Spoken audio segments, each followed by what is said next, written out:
The word is Daniel showed up backstage with flowers for Catherine, probably to fix things. Some say they kissed and made up, while others say she rejected the flowers and kept it moving. Whatever actually happened, it's got everyone talking.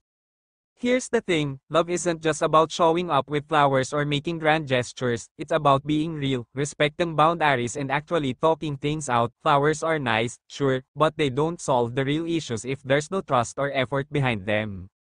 Honestly, I think Catherine's smart enough to handle this how she needs to. Whether she took the flowers or not, she's doing what feels right for her, and that's what matters. At the end of the day, it's their life, not ours to decide for them.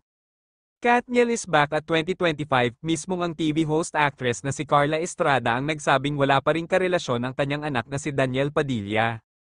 Single pa rin daw ang kapamilya star hanggang ngayon matapos silang maghiwalay ng ex-girlfriend niyang si Catherine Bernardo. Mahigit isang taon na rin ang nakalilipas mula nang kumpirmahin ni Catherine at Daniel ang kanilang hiwalayan. Wala silang sinabi kung ano ang tunay na rason ng kanilang breakup pero maayos naman daw nilang tinapos ang kanilang relasyon. Sa naganap na Grand Media Con ng comeback series ni Daniel sa ABS-CBN, ang Incognito, attend din si Carla para suportahan ang kanyang panganay na anak sa pagbabalik nito sa telebisyon.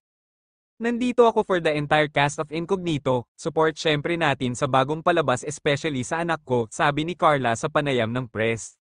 Sobrang happy si Carla sa muling pagbibida ni Daniel sa Incognito. Actually, hindi lang ako yung natuwa, mas lalo na si Daniel.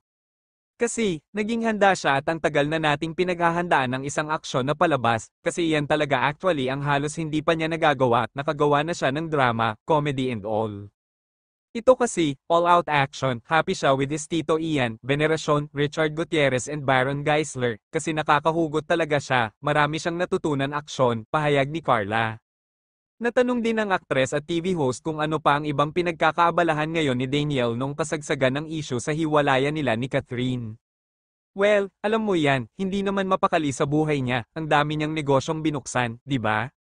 And workshop, hindi siya nagel-ubay para kapag dumarating yung mga ganitong pagkakataon, ready ka? So, ready siya, saka abangan natin yung malaking pelikula niya next year, aksyon din, say pa niya. All out din daw ang suporta ni Carla kay DJ nung may pinagdaraanan ng anak sa love life nito. Alam mo, ang nanay ang unang nalulungkot kapag malungkot ang mga anak. Kapag may pinagdadaanan ang mga anak, mas gusto mo kunin na lang ang mga pinagdadanaan nila, pero tuturuan din natin ang mga anak natin na bumangon mag-isa because it's not gonna be forever na kasama natin sila, di ba? Paano pag mamaya mawala na tayo? So, tuturuan natin ang mga anak natin na tumibay ang mga buto nila, say pa Carla. This has been Ethan Del Rosario. This has been Joy Marie Fabregas, officially Signing off. Aww.